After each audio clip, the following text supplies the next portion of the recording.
I tend to work in a way where what practice looks like shifts to fit the project.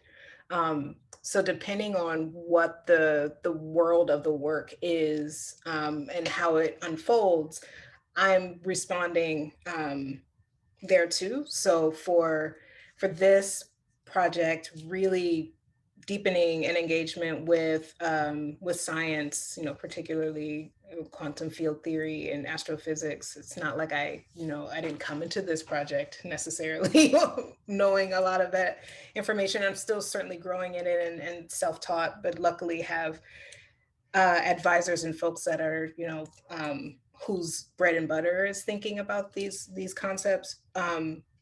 But I am kind of always listening for what the project is asking of me. So some things might manifest in a more quote unquote dancy way, that asks more of my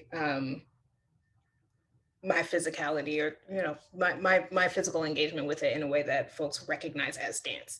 Um, and I appreciate being able to shift, right? Or that, like, I feel like that's a part of what makes my practice.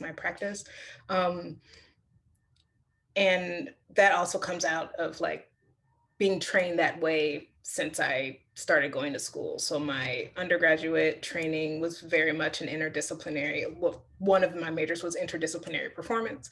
Um, so I pulled together a major. It's a independent major that you self design. That's housed in the theater and dance department, and you kind of build up your own curriculum. So I focus very much on theater, dance, and visual art.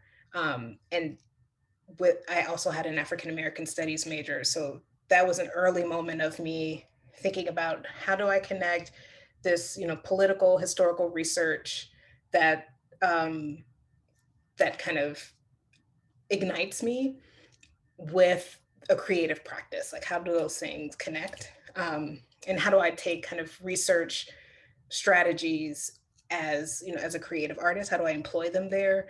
And my first MFA is in performance through the visual arts. So there, I was looking very much at installation and film video, new media, as well as performance. So I'm kind of like I'm wired in a way to my first approach is transdisciplinarity.